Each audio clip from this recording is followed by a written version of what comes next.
Hello, everyone. Welcome to our Spirituality and Aging podcast. I know we say aging and spirituality, but sometimes it's nice to flip it around. So I'm Chris Jensen. I'm Kathy Taylor. And we welcome you. Today we're going to talk about a little bit different take on some things. And our topic is generosity. As we age, sometimes lifestyles change, right? Friends change. What we spend our time doing changes a lot. Maybe we're looking for more purpose in life. Maybe we're feeling down, uncentered, lonely, or wondering just what is the meaning of life. And there's a really good way to uplift our spirits that often we don't tap into it. There is one happiness study I read that I found so fascinating because it said that if giving weren't free, drug companies would market a great new drug called Give Back instead of Prozac. That's great. A lot less harmful. I want the Give Back drug. Yeah, take the Give Back drug. I mean, it's a scientifically proven fact. Sure. Giving back and helping others makes us feel happier and more content. It's a universal spiritual value. Every religion teaches it. And the desire to give back, it naturally increases as we age. Because I think as we age, we're less preoccupied with the daily things of life. We're more concerned about, how we live our life and what we can do. And, when I talk about generosity, people always think of money. And I'm not really talking about that right now, because that's not necessarily what does it. I mean, it can be a nice thing. I'm not saying that, but I'm talking about generosity of spirit. Yes. I mean, when you walk in a room, you can help uplift or take the room down. Yep. Just based on where you're coming from and what you want to emanate. So, every time our heart is open, every time we see, maybe you see someone who's struggling with something, and maybe you can't help them do the task, but maybe you give them some encouragement. That's generosity of spirit. Right. Giving of our time. In yoga, we define love as giving of the self, and giving of our time, doing a small favor for a friend. It's about being generous with our thoughts and our words too. Sometimes, words can kill. Right. If we're passive aggressive or edgy or discouraging people from moving forward. Words can be really. Can I ask a question? Words can be really, really tough. People don't realize it. And the great example of that is anger. When you say something angry, I heard this analogy years ago, and it's always stuck with me. It's like taking a nail, pounding it into a board. You feel better. And then you realize, oh my God, I've hurt somebody. You want to pull the nail out, but guess what? The nail comes out, the hole's still there.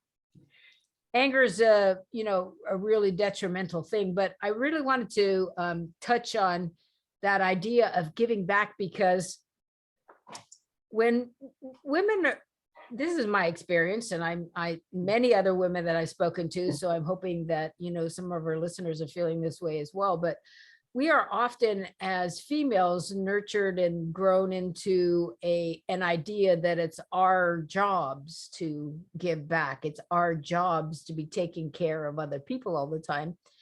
And I'm making a distinction here, because sometimes that kind of giving is not coming from the spirit. It's not coming, it's not feeling like it's coming from the right place. So make that distinction between that kind of giving that we give, it's required of us until we get to a place like, for example, you said, as you get older, you're giving more, but it's from an entirely different place. It's from what you're talking about, that generosity of spirit, because you start to realize when you give, you step outside of yourself, and you can step away from all of the problems and the anxieties and the things that you're feeling, and get into this more spiritual space where you are actually connecting to source and sharing that with somebody else. So there's a big difference there. I mean, often, we feel that we should be taking care of people, right. And we do these things. And there's a great quote, and I don't remember who said it, but it was, there's no greater treason than to do the right thing for the wrong reason. Oh, gosh, yeah. Yeah. And, Yeah. you know, the heart isn't in it. And the kind of giving that I'm talking about is when you just naturally give of yourself because Right. there's a need. I can tell you, I was just going back over 30 years ago, maybe 33 years ago. I don't know exactly how long. I went through a divorce, and I knew it was the right thing to do, but I was feeling very devastated about it. It's not an easy thing to do. I was emotional, and I'm a very upbeat person normally, but I was getting depressed and feeling anxious, and, you know, all of those feelings times 100%. It seemed like all of life's stresses were happening at the same time. I had to get a full-time job, my daughter became a teenager, which is enough in itself right there. That's enough all by itself. Right. I had to buy a new car, and then 5 weeks later, someone went through a red light and hit me. And, you know, it's like, I remember that period. Oh, yes, I do. Everything happening at once. And it was a struggle to get out of it. Except that and you know, our yoga center is a nonprofit, we're volunteers there. So, and when I would go to the yoga center to teach, the only thing I was doing was just trying to be an instrument for the people in the class to be somehow touched or uplifted. So I would be walking up the stairs miserable. I mean, in the middle of chaos, all of a sudden, I gotta be centered and teach yoga. Right. Yeah. So I walk in the door and I think, okay, you know, I'm here for them, and I asked to be an instrument. And in the moment when I was not thinking about myself and just trying to be of service to them, not because I felt I had to, because I didn't have to. It wasn't, you know, a caretaker thing. And immediately there was a shift. Yes. Immediately I started to know who I was again, you know, and it wasn't like it permanently stayed. I would leave and I would pick up the funkiness again. But as it progressed, I felt the shift. And, and sometimes when we have these incredible stresses in life, they're there to teach us something, something that's unexpected. Yeah. Like I happened to see the Ramakrishnananda, the yoga master of the yoga center, and he wanted to see me. Obviously, I was miserable enough looking at the moment. And he said, you know, your perception is that your world around you is falling apart. He said, but what's really happening is your energy is involuting. It's rushing into your soul. He said, if you could just let the world fall apart. Wow. And so when I was there with him, I instantly understood that. Oh, excuse me, I forgot to disconnect something.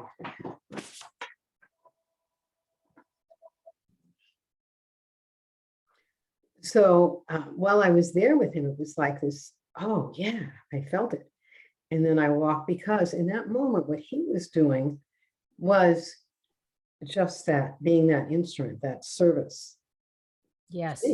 And I walk outside and I held on to it for a while, but I also realized that what I was there to do at that time was what we call karma yoga. You know, the giving of the self without expectation of any reward. Just, you know, if I could be in that place, then it would shift me out of all of this ego angst and vulnerability and depression and all of that. And I just started wishing people well, like my ex, who was being a real problem, you know. Yes. And, you know, we talked about our thoughts and our words. You know, I started to think about that, and I thought, okay, when I'm being an instrument and sharing and this infinite consciousness is coming through, I'm clearly out of the way. So how do I bring that to other situations? Right, absolutely. You know, where I'm likely to be a little more sharp-tongued, or, or, and so that's the process. And that's something I wanted to share with people, because if we can just keep going back to that place where we can feel centered, yes, and then try to bring that into other situations. And any effort you put in to serving others selflessly, not, I'm saying it could be a word or kindness, but whatever it is, in terms of that giving back, it expands exponentially. It just yes, expands. it does. You do it once, and then you start to get in the mode. There's a new habit that's created. Yes. A new way of living. And yes, karma yoga, which is giving of the self, what it does as you do this process, as you help others, as you reach out to others in any way you can. I mean, maybe you don't do anything different. Maybe you're doing exactly your same job, but from a different perspective. yep. And, then there's a transformation for you. You Right. become more truly selfless. And, and I do want to make that distinction that Kathy mentioned earlier about the, people thinking they're being selfless when they do things for others out of obligation. I mean, that's a beautiful thing. It's not, you don't want to not do your obligations, but selfless service is when you do it out of love, and then exactly what people need. Absolutely. It's not Yes. what you think they need. And just I'm loving listening to your story, but it of course takes me back to the years that we spent so much time in the yoga center, deep in our practices. And you would go as a teacher, that was kind of like saying, yeah, just hit me first, like I'm going to come and I'm going to show up, and I'm going to be filled, the body, mind, and spirit, with the energy that is really living in the yoga center, because we've had, hundreds and hundreds of people for 50 years now meditating there. And so you can just kind of walk in there, and it's what's great about actually having beginner meditation people there, because it's easier for them to go into meditation. But you can become filled with it and think, oh, I'm freaking fantastic, and then walk outside and bang, no, I'm going through a divorce. Everything is being thrown at me at once, and all of a sudden it's gone. And I remember, our teacher used to say, we're in the business of, you come here and we'll light your candle, and then you'll go back out and it'll get blown out. So then you come back and we light it again. And literally that is what your practice of yoga is. So I want to say that for listeners, because, you feel like if you can't sustain that the first time, then why bother? No. Keep going. Stay steady with your practice. There is always a growth and transformation that comes with it. And eventually you get to a place where, yeah, you probably still get thrown off a little bit, but you spend a heck of a lot more time in it than out. And it is absolutely worth the effort. That is such a good point, because we get thrown out. I mean, life is not going to be simple. Yes. And we get strengthened if we can recenter, if we don't just flail in it, if we can recenter. Yes. And that's why I wanted to talk about the generosity of spirit, because if you're having trouble recentering, if you're sitting to meditate and your mind is buzzing and it's not working, like maybe you had much more peaceful meditations before, but now it's all over the place, then try to find some act of giving that's genuine. Maybe you maybe you call a friend who you haven't talked to for a while and who needs some upliftment, or, and it's genuine. And even if it isn't totally selfless at first, because you're doing it because you're going to feel better, that's okay. That's okay. Yeah.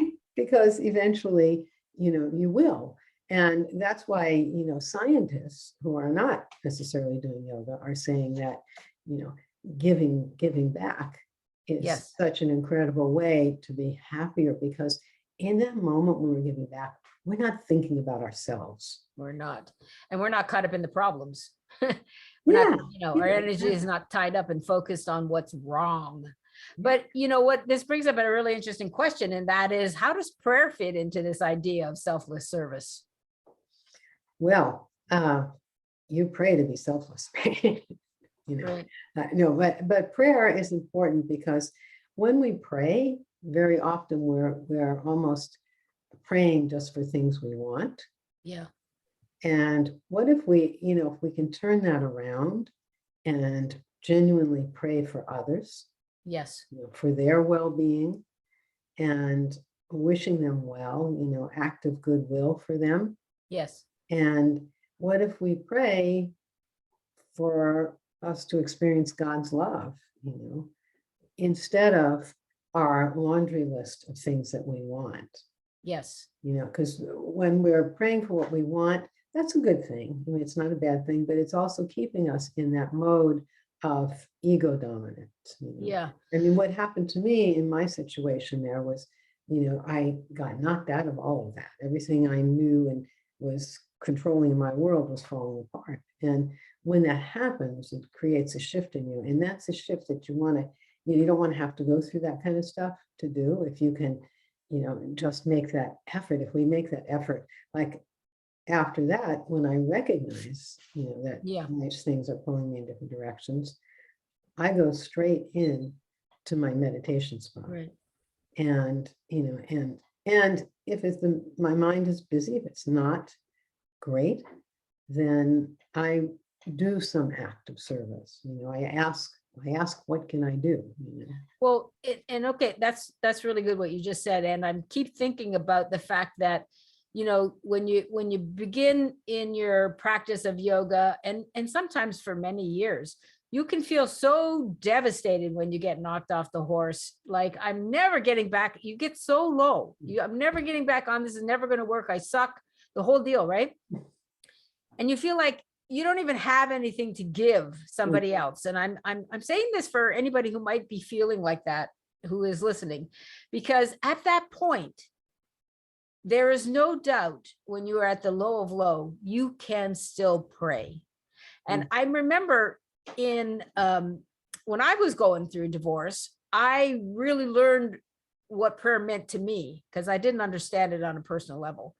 But what it meant for me was being able to let go of anger, fear, all of the things that were possibly going to happen as a result, the worry of what my decision was going to create in the future. All of those things were piling on top of me. But when I could pray and get in that place of sending good energy and sending it in places where I probably didn't really want to, like wishing my ex well, wishing a situation going, having goodwill for somebody that was just acting like a twit, like that kind of thing, and I'm, sure it went the other way as well. But how I could deal with it would be to pray, not just for myself, that, I could be a better yogi, that I could be a better lover, that I could be better at, creating a future that I wanted to have for myself, but to honestly send goodwill to somebody else at a time where it can be like, it can be violent. It can be like being in the middle of a war, but you can, in your heart and mind and in your being and in your prayer, you can reach your hand out to that person and to that situation and send love. And you will be, see them enveloped in pink light. That was one of the things that we would learn at the yoga center. You would be surprised when you do that, how the energy is transformed oftentimes in those chaotic interactions. Oh, that's a great tip. I mean, that's really a great tip for folks today, because when there are times when you're just so enveloped in all of the angst, which means you're enveloped in your own self issues. And if you just go and pray like that, right, and and pray for others. Yep. I mean, that's the generosity of spirit I'm talking about. That's right there. That's a great act, and that's something that we can do no matter what's going on inside us. No doubt. Because you're acknowledging, you're going, look, I realize I'm overwhelmed here. I realize I'm not at my best. Yeah. But I'm going to do something good. Yeah. In the place of all that. And know and have trust and faith that what's going to come back to me is going to be better than how I feel right now. Mm-hmm. And, and you will be uplifted. You will feel like, okay, I'm in a lighter space now. I can maneuver this a lot better than where I was. So I'm really speaking to people who feel really in the depths of it, that never give up. There's always a way back into the light. And that is your duty, your job as a person who's practicing yoga, is to get back into the light, no matter what that takes. And really, as a yoga devotee, as a student, you're learning how to do that over and over and over again. I remember, our teacher saying when we would meditate, how do you get into meditation? And he kind of laughed and said, well, I probably have 1,001 ways now, because I've been doing it for, so many years. You learn to adapt over time how to get yourself back into that spot. And it probably never looks the same, ever again. It grows. It's a creative process that is ever evolving, ever new. And I think that's the important thing, to not be stuck in where you were before, because there's so much more. That's the point. You're transforming. Absolutely. You're transforming all the time. And, every act, when we are giving of ourselves, every act is transformational. Yes, it is. For me, I had the busiest mind of anybody when I started yoga.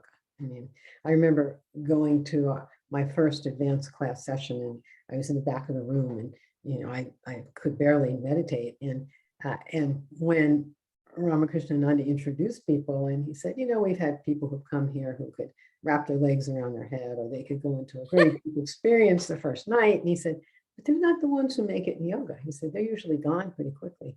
What it takes to make it in yoga is being steady. And I took that to heart, because that was the only thing of all the things he said I could do. Yes, yes, yes. And I found that through karma yoga and, just giving of myself in ways that were natural, not trying to do it, that when I would sit to meditate, then my mind and emotions started to be very calm and centered. Yes. Instead of all over the place. So just, my mind is kind of wanting to say, what would acts of giving of myself look like? For me, it's really like little things like smiling at people, like in my community, that hardly ever happens. And, so like post-COVID, I mean, we are learning entirely new ways to interact and to communicate with each other. And we're having to learn new ways to build community. I mean, truly, this is all ground level new stuff. And I find I need to focus on just basic things, smiling at people, looking them in the eyes, having that connection, having a feeling of warmth and goodwill and empathy and even love. That divine love, if I can bring that up, I will. Those are the things that are giving of the self. And of course, I am an amazing listener, so I can deep listen for people when they need to talk. I work as a life coach, so I walk this fine line of doing that too much, and giving that away in a way that it depletes me. Not that I'm worried about, getting paid as a life coach, but in a way that I'm giving so much it depletes me. So there are lessons there for me that I have to learn when it's appropriate to be giving at that level, and when it's appropriate to just be in a more goodwill, hi, how you doing kind of space. But for me, those are all examples of goodwill. Praying, again, is another one. When I know someone dear to me or dear to somebody that I love is not well, I definitely take time to pray and send them good energy and to see them whole, to be able to be in that space of creating the future that I want, not just for myself, but for my world, for the world around me. It's a great gift, and it's something we can all do. Yes, we can. It absolutely is. All righty. So we gave some pretty dang good tips, didn't we? Yeah. I hope you're enjoying this, and, just play with it. Try it out, see how it works for you. And if you have questions about it, or, just let us know. Yeah, definitely. I mean, in terms of like the distinction between karma yoga and the other yogas, because at the Yoga Center of California, which is in Costa Mesa, we teach a multitude of different types of yoga. Chris does. I shouldn't say we. Chris and her other teachers do. And so if you're wondering about different types of yoga, you want to go to yogacenter.org and come and visit us. and find out. For now, we've got online classes going on, and you want to get involved in those because wow, free pranayama classes, free asana classes. I mean, this is meditation classes. Yeah, meditation classes. And this is just, post-COVID. We don't know what, what it's going to look like in the future, but take advantage of them while you can. Free. Yeah, just come and enjoy it. We have many videos from the yoga master, Ramakrishna. On YouTube. Yes, exactly. Yeah. So yeah, you definitely want to get on the newsletter so you can get access to those for sure. Very helpful. Yes. All right, lovely people. Okay. Wishing you a great day, sending you lots of love, hoping you're feeling uplifted. See you again next week. Take care. Bye. Bye.